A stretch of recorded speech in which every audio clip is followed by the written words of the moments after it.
galera, sejam muito bem-vindos ao Nossa Night, começando para todo o Brasil. E você que nos acompanhando pela TV, por todos os nossos canais de comunicação, pela internet, pela TV aberta e também pelas TVs por assinatura, sejam muito bem-vindos. Esse é o programa onde nós sempre chamamos uma pessoa de relevância na sociedade, uma pessoa que teve a vida transformada e que também é usada para transformar a vida de outras pessoas. E se você quer fazer parte desse sofá, um dia, com certeza, você poderá estar aqui. Vai ser um prazer entrevistar você. E sem mais delongas, vamos chamar a nossa convidada. Ela que hoje tem impactado a vida de milhares de mulheres com seu trabalho. Cristã, especialista em terapia familiar e treinamento comportamental, ela ajuda pessoas a romper ciclos e reescrever suas histórias. Recebam ela, Isa Menezes, vem pra cá!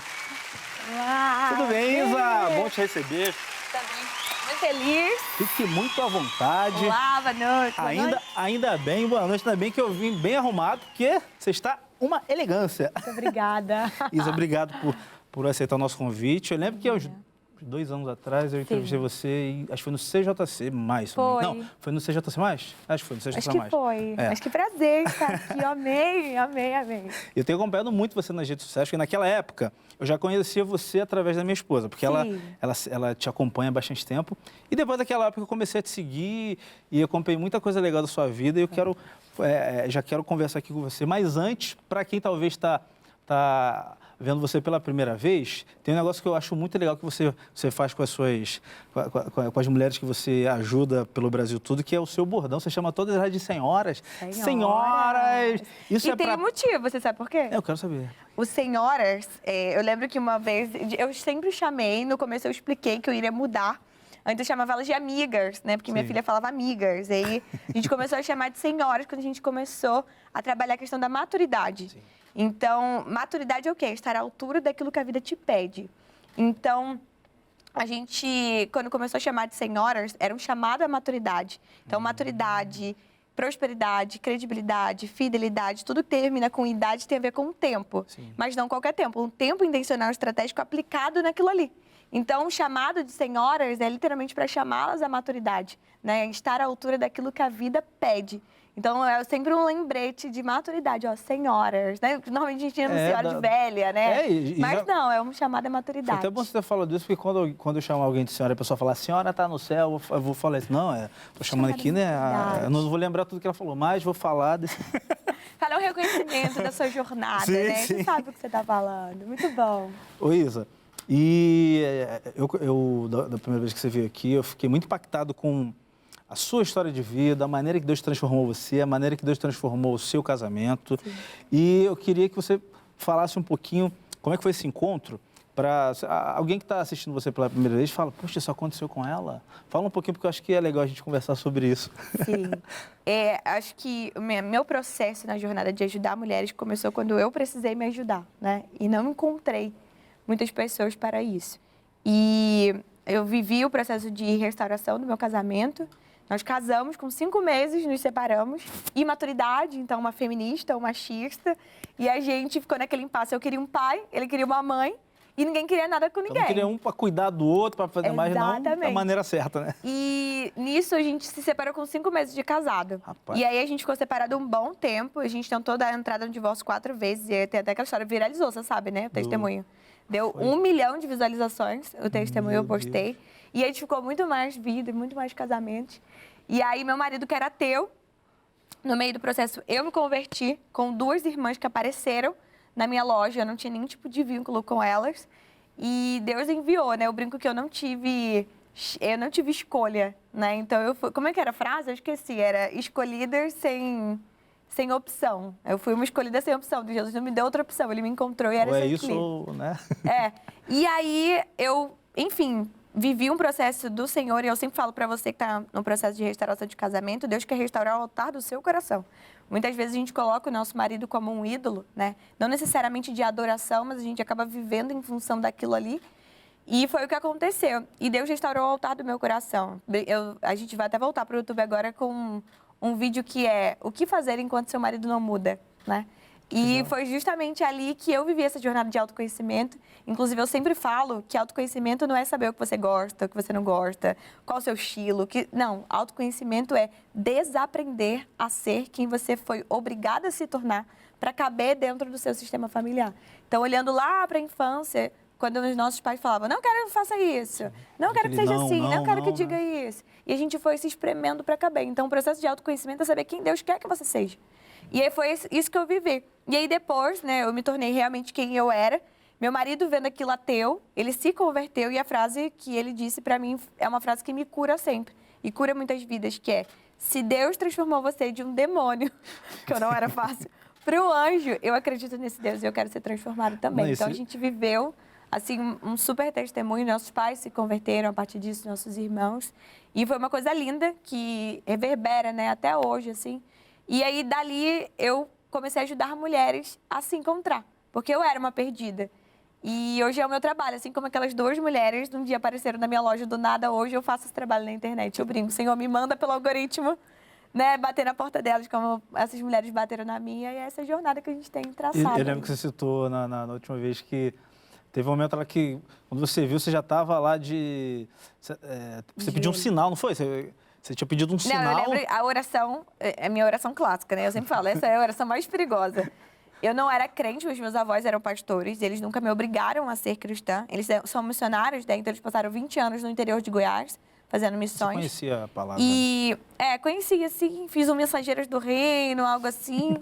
E eu me lembro que a oração que minha avó sempre ensinou é que seja feita a sua vontade. E aí, quando a mulher falou que Deus iria restaurar meu casamento, eu falei, cara, que louca, eu não quero esse marido, né? Tipo, eu quero outro marido. Eu casei por amor, agora eu vou casar por dinheiro.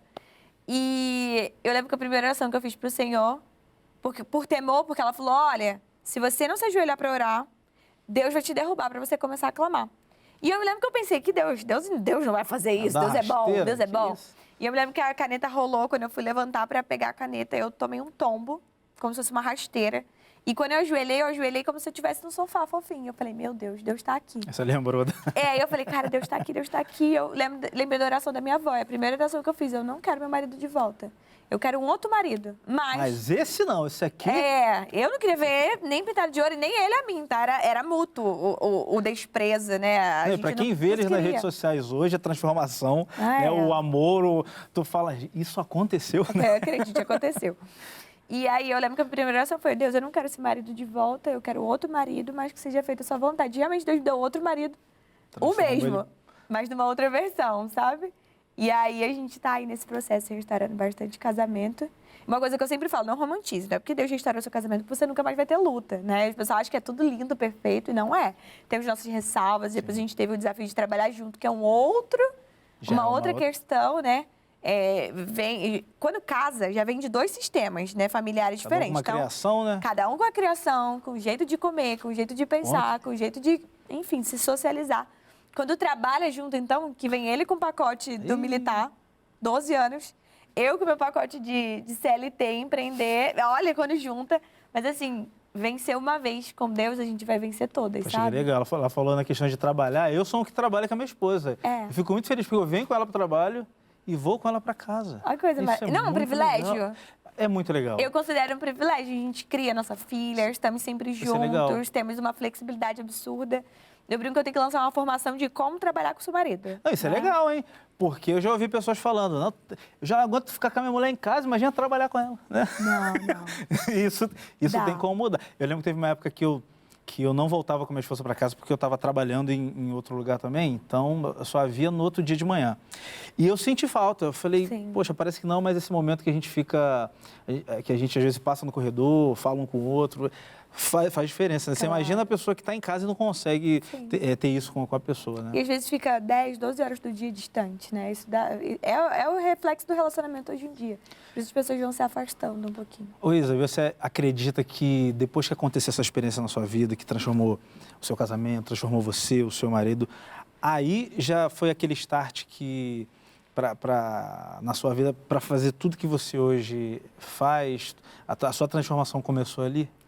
Começou, com certeza. Acho que se eu tivesse tido um casamento muito leve, maravilhoso no começo, eu não estaria aqui hoje, não.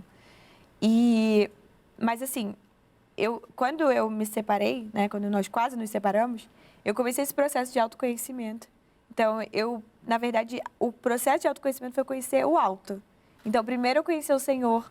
Eu me lembro que eu passei 2 anos estudando a Bíblia inteira e eu falei, cara, eu não posso dizer que eu sou cristã se eu não li a Bíblia inteira. Sim. E eu fui, li a Bíblia toda, depois eu estudei. E aí, quando passou esses 2 anos de muito estudo aprofundado da palavra, eu me lembro que o Espírito Santo virou para mim e falou, agora você vai começar a estudar você. Então, como funciona? E aí eu fiz formação em neurociência, terapia, treinamento comportamental, terapia sistêmica, né, familiar. Então, ali foi o processo onde o Senhor virou e falou assim, você entendeu quem eu sou? Agora eu preciso que você entenda quem você é, para você mostrar para as pessoas quem eu sou e quem elas são. E aí foi onde começou esse processo desse trabalho com as mulheres. Realmente precisou. Às vezes a gente não entende, mas algumas lutas, elas vêm para que a gente conheça o Deus que nos chamou. E não apenas... Hoje a gente serve muito homens, né? A gente serve muito templos, estruturas, pessoas. A gente esquece que há um Deus a se servir. E Ele fala. Eu sempre digo que Ele tem olho e vê. Ele tem ouvido, escuta. Ele tem boca, fala. Ele tem mãos que abençoam e pés que caminham conosco. Então, às vezes, a gente esquece que é acessível, sabe? E ninguém vai falar melhor para você do que o próprio Deus. Que legal. E até porque quando a gente passa por determinadas situações e a gente consegue vencer sabendo que de nós a gente não tem força nenhuma, mas Sim. a gente crê que Deus ele é aquele que nos ajuda em tudo. A gente passa por aquilo. Eu já ouvi uma vez que quando você vence uma batalha, você se torna especialista naquilo para poder ajudar outras pessoas. E literalmente é o que você faz, né? Tem uma frase que eu gosto muito, né? Para cada ferida fechada, um ministério aberto. Então, muitas vezes, quando a gente começa a entender que pouco importa de onde a gente veio, pouco importa o que nos aconteceu, mas muito importa até onde nós podemos ir, o que nós podemos fazer através daquilo que nos aconteceu. Então, quando a gente tem essa ótica, que é a ótica de José, né? Sim. Pouco importa de onde ele saiu, pouco importa o que o aconteceu, mas muito importava, né? Até onde ele podia chegar, até quem ele poderia ter se tornado. Acho que essa é a ótica que a gente tem que seguir na nossa vida. E você falou que você precisou, teve um tempo, um período que você precisou, que Deus mandou você se conhecer, né? E você Sim. passou pelo, você fez, quais são as formações? A que você estudou foi eu comecei com terapia familiar sistêmica, depois treinamento comportamental e agora, por último, neurociência. Então, eu quis entender Sim. de todas as formas, né? Como é que funciona a formação. Porque muitas vezes a gente acha que nós somos o que somos. Sim. Então, tipo, talvez você ache assim, eu vou ser assim até Síndrome de Gabriela, né? Então, eu nasci assim, eu sou assim, eu vou morrer assim, quando que, na verdade, nós não somos. Nós somos um fruto daquilo que nós vimos, ouvimos e vivenciamos. Então, não é só, tipo, aceitei Jesus, agora sou um convertido, mas vou continuar tratando as pessoas da forma que eu trato. Não. Até porque cristãos eram conhecidos como pequenos cristos. Então, eles eram muito, e tinham um comportamento muito parecido com o de Jesus. Então, a gente fica muito pegando Romanos, renovação da mente, Sim. mentalidade, quando que, na verdade, o que Deus nos chama para fazer uma reprogramação comportamental. Não era a mentalidade dos discípulos que faziam com que as pessoas confundissem com Cristo ou vissem que eles serviam a Cristo, mas era o comportamento. Sim. Então, eu sempre falo, ainda que você tenha uma mentalidade muito robusta, que você tenha um alto nível de autoconhecimento, você só vai ter consciência do seu problema. Se você não transforma aquilo ali em comportamento, Sim. você pegou seu problema, minou seu problema, carregou seu problema, quando você vê, alimentou e seu problema está maior do que você, ele está pisando em você, está esmagando você. Então, o chamado de Deus hoje é sim, renovar a mente, mas reprogramar seu comportamento, ser parecido com Ele, negar a si mesmo, carregar a sua cruz e falar, Jesus, eu quero ser parecido contigo. Então, acho que falta isso hoje na Igreja de Cristo, querer se comportar como Jesus. As pessoas querem se comportar como um pastor, querem se comportar como líder, querem se comportar como um famoso. A pessoa é o cargo dela, né? Eu sou aquilo que eu faço, né? E necessariamente Quem é não você, é isso, né? se você não falar, eu sou o apresentador? É verdade. Quando eu acaba sou uma pessoa super engraçada, eu sou super divertida, mas eu sou estranha, eu gosto de misturar doce com salgado. Quem é você? Mas isso aí é uma estranheza normal, eu também faço isso. Você come Doritos com sorvete de flocos? Não, acho que não cheguei nesse nível, não. É esse tipo de estranheza. Eu tinha pensado num bolo de fubá com goiabada. Não, mas é doce com doce. Aí combina. É verdade, é verdade. Não é salgado. Não, mas queijo com biscoito, goiabada. creme craque com leite condensado. Esse eu nunca comi, vou ter que provar. Com pão francês. viu? Meu Não é só Deus, você que é é louca. crocante. Faz sentido, se você Fica for uma pensar. textura muito boa, façam isso em casa. Eu parei com isso porque eu tava... Você ganhou, daqui a pouco a gente vai falar sobre isso, mas só para pegar um gancho. Você ganhou um filhinho, né? Foi no ano passado? Foi. Foi no ano passado.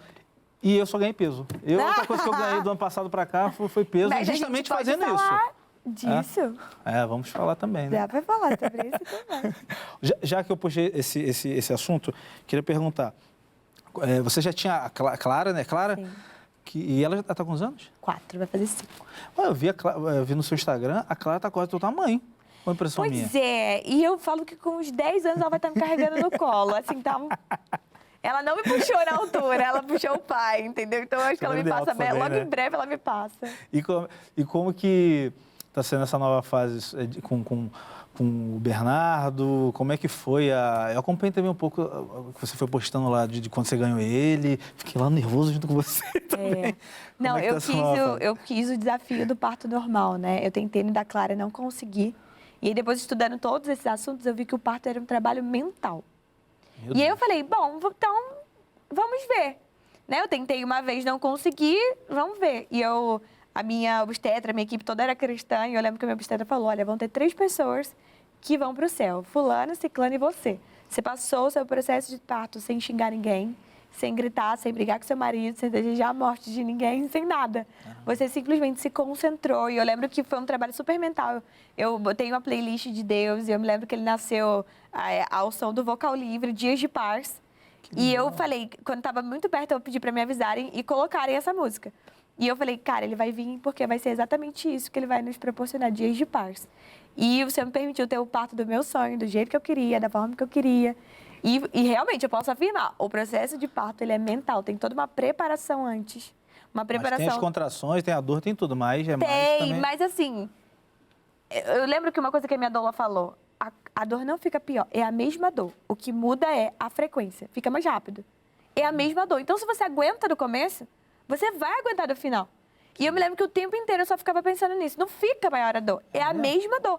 Só que ela começa a ficar mais curta, né? O espaço fica mais curto de dor. Então eu respirava e eu só falava uma coisa. É a mesma dor, se eu aguentei, eu vou continuar aguentando. Se eu aguentei, eu continuo aguentando. Eu lembro que eu soquei o chão, né? Mas eu não pronunciei nenhuma palavra ruim, nada. Eu me lembro que a minha doula é quase uma coach, ela. Fica ali acompanhando até o fim do início. E ela falou assim, o que você quer ouvir?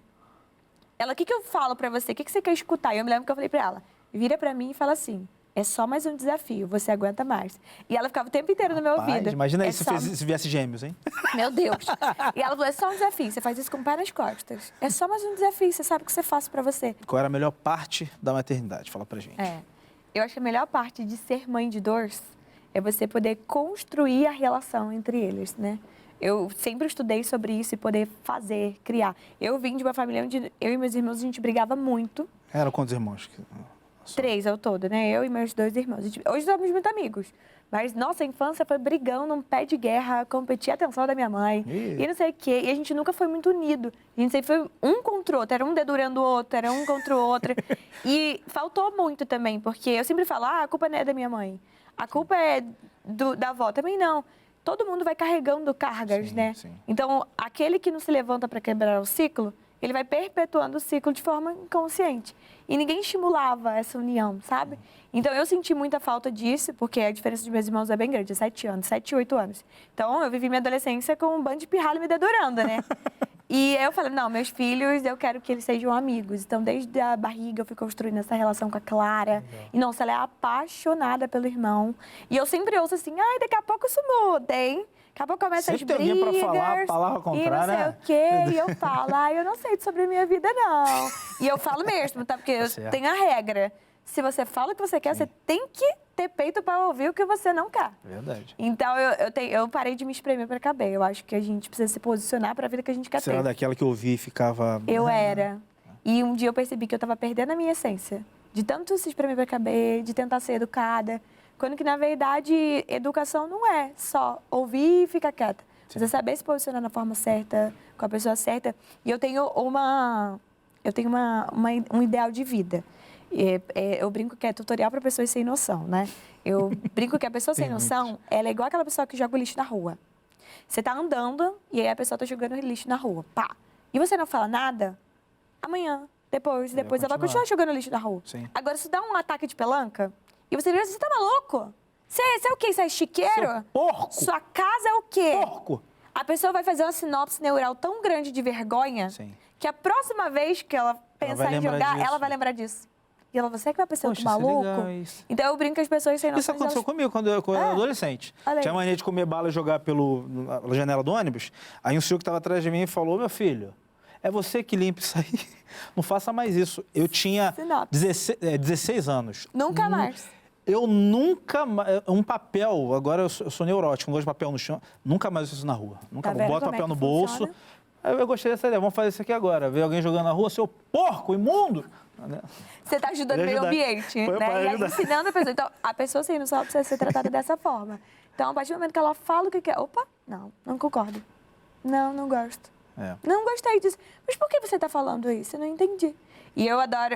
no meu Instagram tem um quadro, né? Terapeutizando haters. Então, a pessoa no meu Instagram, ela não pode achar... Eu tenho uma regra. Você é muito bem-vinda. Mas você não pode cagar, desculpa o termo, na minha sala. Boa, então, verdade. Eu sempre ensino bons modos, sabe? E aí, se a pessoa, ela, num surto psicológico, ela comenta o que ela quer, eu vou lá e ensino ela. Boa. Aí, às vezes, eu pego, assim, o print, boto lá nos meus stories. E responde. E falo assim, isso aqui, ó, tem problema com a mãe. Passou isso na vida, por isso que agora ela se sente no direito de reverberar sobre mim, né? As faltas que ela sentiu na infância. Mas, olha, eu não sou sua mãe. E eu não preciso te agradar. Então, eu terapeutizando hater. Eu brinco que melhorou muito. Quase não tem mais. As pessoas agora têm mais medo. Eu brinco, o que você prefere, um processo ou ser exposto? Sim. A pessoa prefere o processo, porque a vergonha de ser exposto, porque na internet todo mundo fala o que quer, mas por quê? Porque não tá ali, né? Não, mas eu cuido da minha casa e lá você não entra para defecar em qualquer cômodo, não. Tá certo. Ô Isa, a gente tava falando aqui de maternidade, filho. Você acha que os casais hoje, as pessoas, elas estão optando por não terem filho? Porque se a gente começar se a gente tiver filho, sei lá, vai atrapalhar o relacionamento, ou a gente vai perder a nossa liberdade, a vida profissional. As famílias estão pensando dessa forma hoje e talvez... E por que isso? Então, pensando, cada vez mais a gente está numa sociedade mais egoísta. Então, as mulheres, os homens, né, que pensam em não ter filho, são aquelas pessoas que normalizam, né? Perder noite de sono para estudar para concurso, mas não pode perder noite de sono para cuidar de filho. Sim.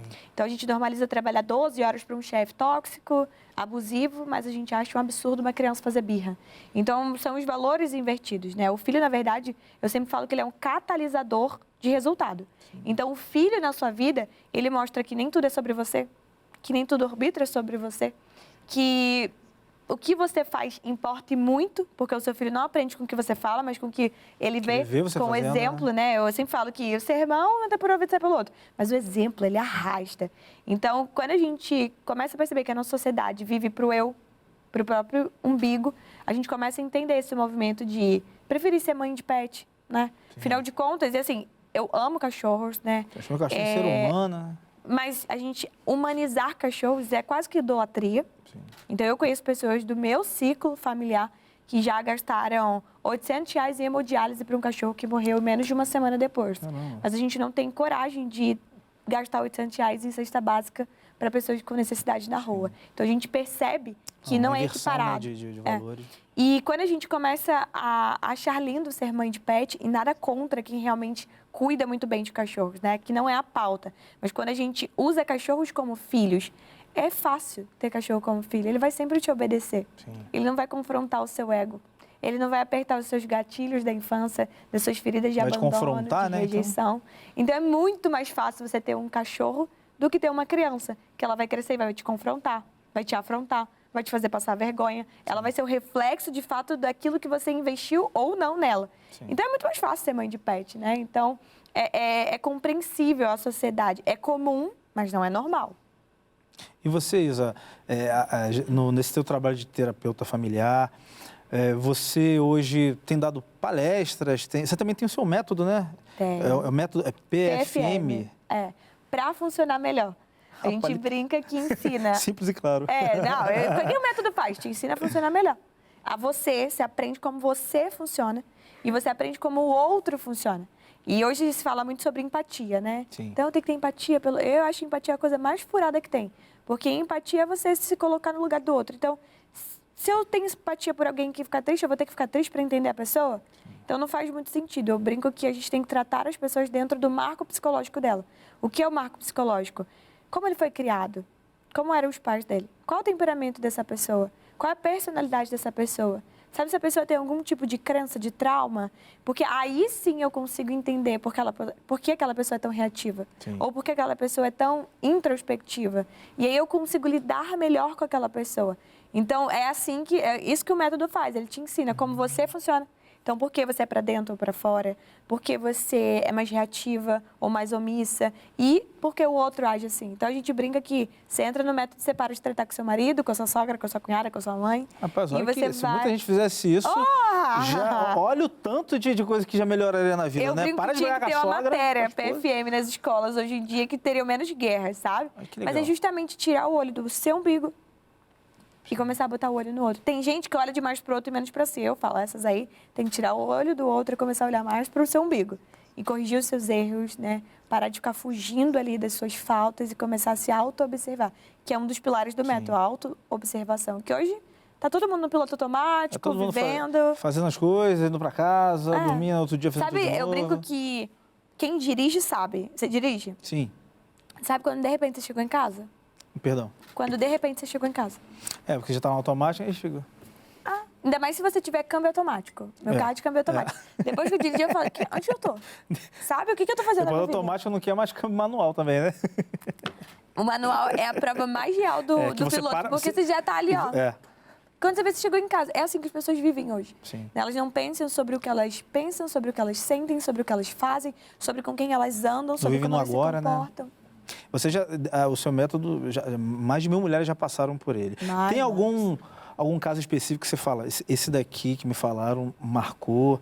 Tem algum que você consegue lembrar? Tem vários, mas eu acho que um dos que mais me marcou foi uma aluna que ela foi abusada a infância inteira pela mãe e pelo padrasto. Então, uma coisa, às vezes, a gente lida bastante com um tio, com um vizinho, com o marido da amiga da mãe que olhava, quando é dentro do seio familiar, quando é a mãe.